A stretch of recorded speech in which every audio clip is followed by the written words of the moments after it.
Vas-y, c'est parti. Alenu Nishmat, Yitzhak ben Shimon Saban, Shimon ben Yizrach Khalfon, Eliaou, ben Shimon Vester, chez Shavua Bas Pouda Shonato, et aussi Refresh Lema tous les Cholim Zot Hashem. Alors on va faire un petit kitsour sur la halachot de Rosh Hashanah.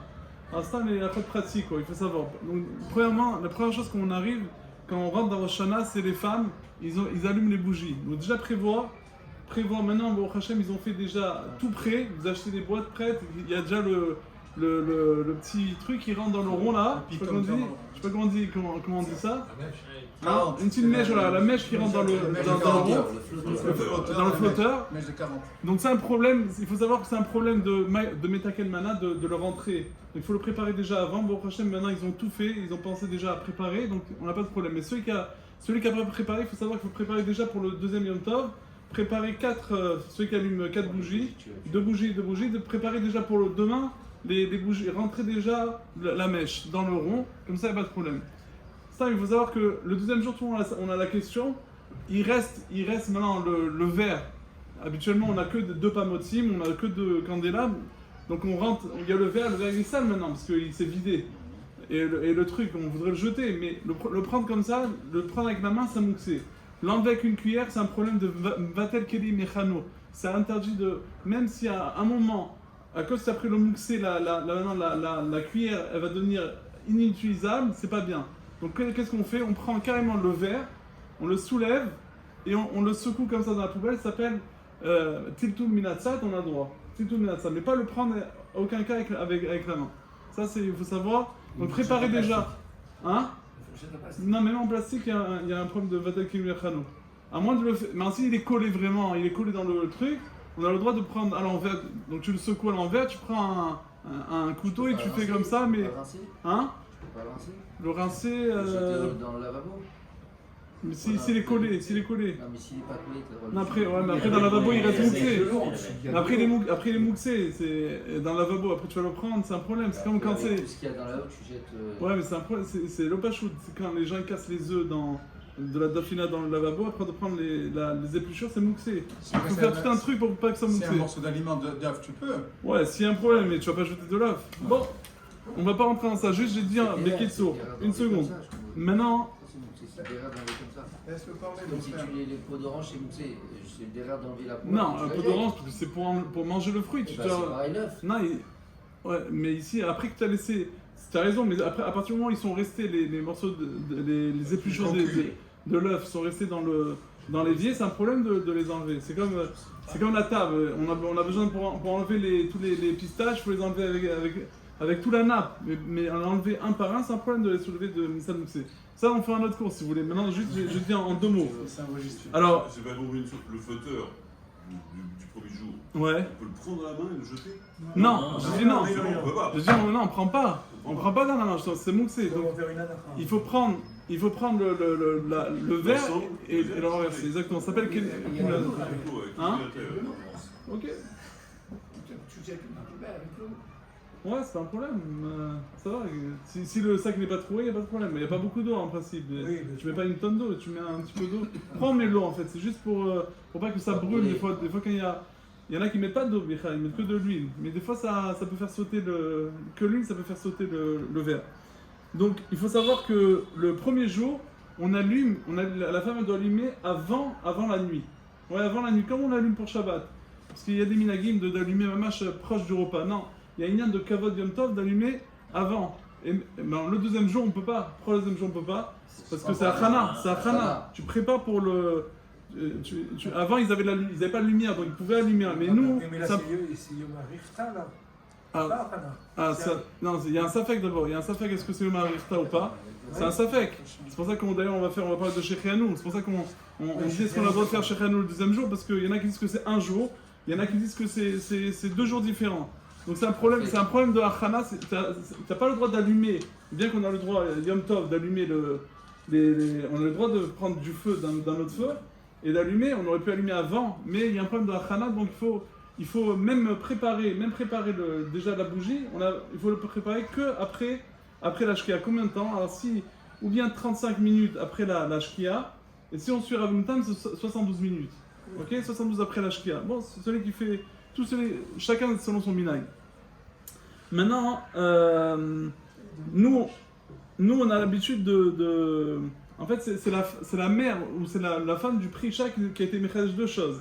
Premièrement, elle a dit sur Kiddush là que les Ashkenaziotes, eux, ils font jamais la bracha, ils font pas la bracha et après ils allument. Parce que s'ils font la bracha, ils disent c'est Shabbat, comment tu as allumé? Donc qu'est-ce qu'ils font? Ils allument, après ils mettent les yeux devant les mains, ils font la bracha. Nous on fait pas comme ça, on fait toujours la bracha, mais eux ils font pas. Alors même ces Ashkenazim, que eux, ils font, pour Shabbat, ils font ça, ils font d'abord l'allumage et après la bracha, Yom Tov, elle a dit comme ça, Yom Tov, ils pourront faire d'abord la bracha et après l'allumage, parce que Yom Tov on peut.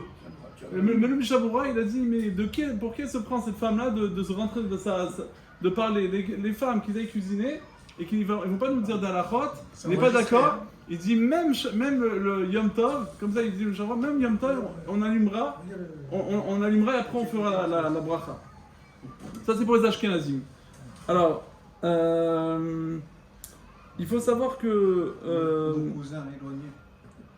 celui qui allume les bougies avec, vous savez, les mèches, il met un fer dedans et comme les néos de Hanouka, il rentre une mèche dans un truc en fer. Alors maintenant, juste, qu'est-ce qu'il veut? Il veut des fois tirer à la main la mèche, ou bien pour la rallumer, c'est possible de la rallumer, ou bien il veut la sortir. Alors ils disent qu'il fait attention, surtout pas de la sortir avec les mains, parce que si quand il la sort avec la main, il est sochette l'huile. Comme il y a de l'huile dans la mèche, il y a un problème, comme ça il dit le Mishabura, de sortir avec la main, parce qu'il fait srita. Donc il ne faut pas la sortir avec la main. Écoute ça. Maintenant, on a l'habitude de Rosh Hashanah. Hein? Mais il y a quand même un problème, comme ça il dit, il s'appelle srita. Maintenant, ce qu'il faut savoir, Rosh Hashanah, on fait attention de ne pas manger du maloir, chamoutz et mar. Alors,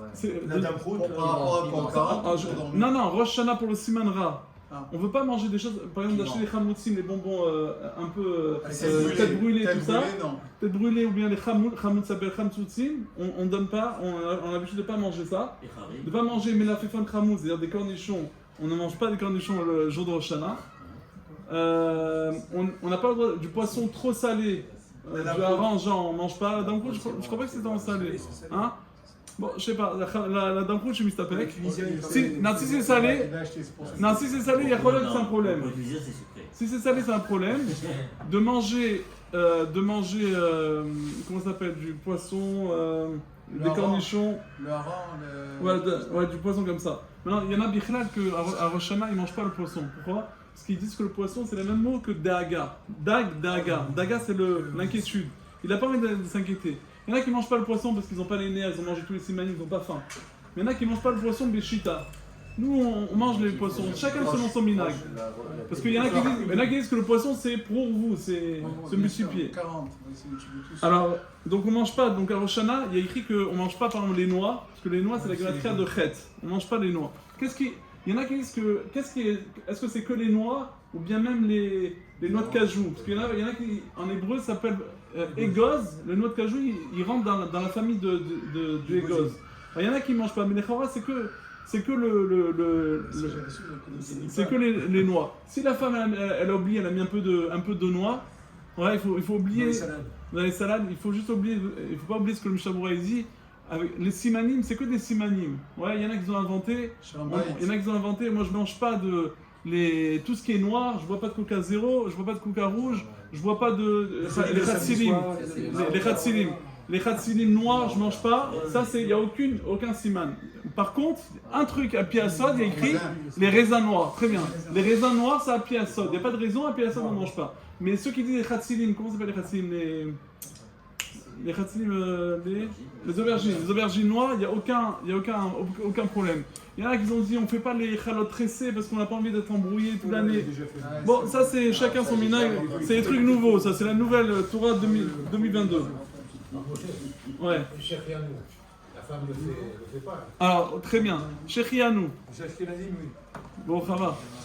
Shechianou, alors nous on a l'habitude de ne pas faire Shechianou, elle compte sur le mari. Il y en a qui ont l'habitude de faire Shechianou, mais nous on ne compte pas de faire Shechianou. Maintenant, celui qui a fait, sans faire exprès, on fait la bracha sur les néons de Yom Tov, on fait Al Nerot Yom Tov, ouais, on fait la bracha sur la Dlik Ner Shel Yom Tov, très bien. Celui qui a dit Ner, la Dlik Ner Yom HaZikaron, ouais, il s'est pris Yom. Celui qui s'est trompé, il a dit Yom HaZikaron, ou bien plus, il a dit Yom HaShabbat. S'il a dit Yom Shabbat, ça passe aussi. B'diavad, ça passe parce que Shabbat et Yom Tov, c'est le même douche là. Ouais, Zikaron aussi ça marche, mais on fait pas ça. Mais celui qui a fait, c'est bon. Maintenant, donc on a dit ça, ok. Après, on a dit maintenant l'histoire du vache. Alors on a dit que le plus important, c'est vrai que le simanim c'est chachou. Le Shavra nous dit le plus important c'est pas de s'énerver. Si ta femme elle t'a amené des cornichons là, je dis mais attends, j'ai appris au cours qu'on n'a pas le droit de manger des cornichons, c'est chamoutz. Alors si tu vas t'énerver, il écrit que toute l'année tu vas t'énerver. Et le Yitzhara il travaille des heures supplémentaires pour le caran, pour t'énerver. Et ça c'est de suite, ça, tu arrives à peine à la maison, tac tac tac, et c'est chaud. Maintenant tremper le pain dans le miel, ok. Il y en a certains qui disent moi le miel je le mets pas parce que c'est le miel c'est din. Alors les nouveaux minagim, il y en a comme ça qui dit, il y en a comme ça. Rav Yitzhak Baladi, le Ben Ishra, il disait qu'on met pas de vache, mais au lieu de mettre du vache, on met du sucre. Ouais. Et du sel aussi. Voilà. Parce qu'on va même ceux qui disent ou le vache ou le miel, ceux qui disent le vache ou le sucre, mais il faut pas oublier le miel, parce que le miel c'est le sel, parce que le sel c'est mematek, le lechem c'est le rachamim et le sel c'est le din, qui nous c'est matek, ça fait un mitouk. Mais même ça, il y en a qui disent, même le Kaf HaChaim dit que même dans toute l'année, tu n'as pas besoin de manger. Il n'y a que le balabait qui a besoin de faire ce jeu-là de tremper le sel, le pain, un pain, un côté sel, un côté miel. Mais les autres, il peut leur tremper que dans le miel. Il n'y a pas de problème. Ok, c'est que pour la balabaït, parce qu'il a enlevé déjà Sitrachara, toute la force du mal. Et même il dit toute l'année, le balabaït en fait il n'a pas besoin de tremper pour chacun dans le sel le pain. À la limite il prend son pain, il le trempe et il partage. Mais s'il n'a pas fait ça, c'est pas le Inyan, c'est le balabaït de tremper le pain dans le sel. Non, j'ai encore quelques minutes. Encore 2 minutes. Ok. Ouais, ce qui est très important ça, très important pour comment on arrive. Donc déjà il y a les simanim, on le fait après Amotsi. Pourquoi on le fait pas avant Amotsi? Pourquoi on le fait pas avant? Après le kiddush on ne ferait pas les simanim. Alors ça c'est pour pas rentrer dans un safek bracha acharona. C'est-à-dire quand on mange des choses entre le kiddush, il y a deux raisons. Maté Ephraim dit qu'on ne peut pas faire un F-sec entre le kiddush, pas faire un grand F-sec entre le kiddush et le motzi. Mais pas tout, il y a un lien de. Si tu vas commencer à manger des choses, quelque chose, plus que kazaït, il y a des Marocains, ils ont l'habitude de faire des brachot, de toucher un peu les olives, non pas les olives, des choses, ouais les olives. Il y en a pour rajouter des brachot. Non, moi aussi je suis marocain. Ouais. Il y en a qui ont l'habitude de pour rajouter des brachot. Il n'y a pas de problème, mais il faut faire attention de ne pas manger plus que kazaï.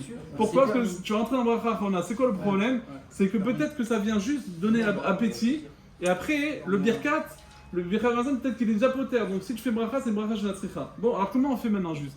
Alors on fait après un motzi, on fait les simanim. Comment on fait les simanim? Alors le premier soir, on doit faire shechrianou. Premier soir, on fait shechrianou, on n'a pas besoin d'un nouveau fruit. Il y a un inyan maintenant, il y a un Yerushalmi qui ramène qu'il y a un inyan de faire plusieurs fois shechrianou sur les fruits. Sur un habit, tu as acheté un costume, tu as acheté une cravate, tu as acheté plusieurs habits, tu fais un shechrianou et ça dispense tout. Par contre, pour les fruits, il y a une yann de marber shechrianou les chadesh taolam. Alors c'est pour ça que quoi? Qu'il faut cacher. Quand tu fais motzi, quand tu fais kiddush, tu n'amènes pas les nouveaux fruits. Pas les dattes jaunes et pas le rimon. Pourquoi? Pour pas. Après que tu as fait le kiddush, tu as fait le shechrianou, là tu vas faire. Donc tu prends la date. Il y en a qui commencent par le miel. Par la pomme, il y en a certains qui commencent par la pomme parce qu'ils disent que la pomme c'est son jour aujourd'hui, la pomme, et c'est chaviv comme le Rambam, et chaviv il est mieux que Shvat Aminim, mais nous on fait certains ils font la date. Alors comment on fait maintenant? La date, pour Achitov c'est comme ça, le premier soir, on va commencer à faire un Hetz sur une date marron, on ne fait pas shechrianou. Et on garde les dates jaunes, on les garde pour le lendemain. Parce que pour le lendemain, on a besoin d'un shechrianou. Alors comment on garde, on fait Haetz, on pense à dispenser tout. Et après, tu peux faire Shechianu sur le Rimon. Après, si c'est un autre Shechianu, tu peux faire 10 Shechianu. C'est mieux de faire plein de Shechianu. Comme ça, ils disent. Maintenant, le deuxième fois, le deuxième jour, tu prends un fruit, donc la date que tu n'as pas fait Shechianu, et tu vas faire Shechianu sur ce fruit-là. Mais le problème, c'est comme tu as fait Shechianu, tu dois de suite après le Kiddush, tu dois faire Haetz, et Mechaven sur tous les Haetz, avant le motzi, donc tu manges un petit peu et chacun il mange parce que tu as fait Shechianu sur ça, donc tu es obligé de manger et tu manges un petit peu et donc et comme ça tu dispenses et comme ça parce que quand tu as fait Shechianu, il faut que le Shechianu il soit chal sur quelque chose. Mais si tu n'as pas fait Shechianu sur des dates, imagine que tu avais un fruit, comment ça s'appelle, le coin par exemple, ou un autre fruit que tu aurais fait Shechianu. Jujube. Alors là maintenant, il y a un problème parce que si tu fais Haetz et tu veux dispenser la date, mais la date elle est avant ce fruit-là. Mais là, il n'y a pas un problème, parce que puisque tu n'as pas amené la date, bien que tu as eu l'intention, il n'y a pas un problème de Gdima, les brachot. Tout le lien de Gdima, c'est si j'ai envie maintenant de manger. Mais j'ai pas envie maintenant, j'ai pas envie de manger ces fruits-là. Après, j'aurai envie. Donc il n'y a pas de problème. Donc on a dit, le Seder, il est en deux mots. On fait le premier jour, on fait le Kiddush. On fait Shechianu. Après, on va commencer les simanim. Donc on va faire d'abord Haetz sur les fruits. Sur Haetz, on va avoir l'intention de dispenser tous les Haetz. On fait la bracha, on mange un petit peu, après on fait Yiratzon. Pourquoi on ne fait pas Yiratzon avant la bracha? Parce qu'il y en a qui disent que tu vas pas... C'est pas bien de devancer ta bakasha, tes intérêts avant les intérêts d'Hachem. Il y a des témanim qui font comme ça, mais nous on ne fait pas comme ça. On mange un petit peu, il y a les Chabad, les Khal, ils font la bracha, ils font Shechianu et après ils mangent. Je dis c'est pas Efsek parce que ça fait partie du truc. Nous on fait la bracha, on mange un petit peu, après on fait Yiratzon, il y en a qui disent qu'après le Yiratzon il faut manger encore. Parce que comme dans le Yiratzon c'est un peu au futur, donc il faut remanger encore. Alors on mange un petit peu, il y en a qui disent maintenant que c'est bien d'amener des cacahuètes et de faire la bracha de Adama sur les cacahuètes pour dispenser tout l'Adama qu'on va manger. Parce qu'il y a un safek, est-ce qu'on doit faire Adama sur les plats cuisinés? Donc c'est bien de faire Haetz et Adama. Et comme ça, tu as dispensé tout la haie, tout l'adama et tu es sorti du problème. Ça quitte les autres adama, c'est ça que tu dis? Hein? Ouais, exactement. Comme ça, tu rentres pas dans le safek de... On peut faire un Shechianu tout seul sans bracha Haetz ou Adama, non? Quel Shechianu? Un Shechianu, on prend un nouveau fruit. On a fait déjà Haetz sur une date, par exemple. Ouais. D'accord? Ouais, tu peux faire... On mange une grenade, par exemple. Ouais, tu fais Shechianu sans faire Haetz. Ouais, bien sûr. Ouais. Tu fais pas encore Haetz. C'est bracha Shinatzricha. Tu fais que Shechianu. Et le chidouche, c'est que tu peux faire plusieurs fois Shechianu. C'est bien de faire beaucoup de fois Shechianu. Sans ouais. Et une autre question, le vin, est-ce qu'on peut faire sur du vin blanc? Moi, on m'a dit le vin blanc, il faut faire du vin rouge. Le kidouche? C'est mieux de faire sur du rouge. Même à Pikabala, c'est bien de boire du rouge. C'est pour ça qu'on rajoute un peu des gouttes d'eau pour être dématé. Ouais. Comme ça, il écrit que c'est pas tant top c'est pas bien le. Je me rappelle plus ce qu'on a raison, mais c'est ça le. Maasiba sur le vin blanc. C'est mieux de faire sur du vin rouge toujours. Moi je faisais sur du vin blanc, on m'a dit non, il faut faire sur du vin rouge. C'est déjà, c'est mieux. Une seconde, je fais encore un truc. Non, moi je suis pas sûr. Maintenant, je finis avec ça. Et. Le deuxième jour. Tu as dit le premier, le deuxième jour. Non, le deuxième jour, j'ai dit, le deuxième jour, on fait Shechianu sur le. Hein? Excusez. Non. Bon, le deuxième jour, on fait Shechianu pendant le Kiddush. Et c'est bien d'amener un nouveau fruit ou un habit. Et maintenant, si tu as fait Shechianu sur le fruit, de suite après le motzi, tu es obligé, de suite après le Kiddush, tu es obligé de faire Boré Peraet sur le fruit que tu as fait Shechianu. Alors si c'est une date, c'est top. Et si c'est un autre fruit, alors tu fais Shechianu, tu manges un petit peu moins que Kazaït. Parce qu'il faut que le Shechianu soit kham. Je fais le Shechianu sur le Kiddush. Et si j'ai le fruit, je prends le nouveau fruit, enfin la date, pardon, le Shechianu que tu as fait dans le Kiddush, il marche pour le nouveau fruit, exactement. Ok, juste maintenant il y a est-ce que on sait que Shabbat et Yom Tov, on n'a pas l'habitude, je finis avec ça, Shabbat et Yom Tov, on n'a pas l'habitude de demander des bakashot de pratiot. C'est pas bien, mais on dit que bon, Yom Tov, Rosh Hashanah, on a le droit de demander des bakashot. Bien sûr qu'il y a des bakashot, par exemple la parnassa et tout ça, c'est des bakashot, c'est des noussars qui sont déjà faits, donc on a le droit. Mais des noussars que toi tu fais, tu as le droit. Bien qu'il y ait un Zohar à Kadosh qui dit que c'est comme un chien qui fait hav, qui demande toujours des choses, mais on dit que, soit Racham, tu peux arranger le Zohar, comment? demande des bagages. D'abord, tu dis Hachem, tu es grand, tu mamliech et Hachem, tu dis Hachem, je veux la shrina, je veux ci, je veux ça. Et après tu rentres toutes tes bakashot en passant. Et je finis avec ça, le Harizal, il avait l'habitude de pleurer, c'est une grande marque qu'il faut pleurer, il ne faut pas pleurer. Le Harizal, il dit, il avait l'habitude de pleurer le jour de Rosh Hashanah. Et il disait que celui qui pleure pas, il doit s'inquiéter pourquoi il pleure pas, parce que il faut qu'il s'inquiète s'il pleure pas. Non, il dit si tu pleures d'une façon très forte, alors là c'est un siman que à ce moment-là il te juge. Maintenant, Madine, celui qui pleure 4 fois, alors Keniré qu'il a plusieurs maisons, donc on le juge de plusieurs. D'accord.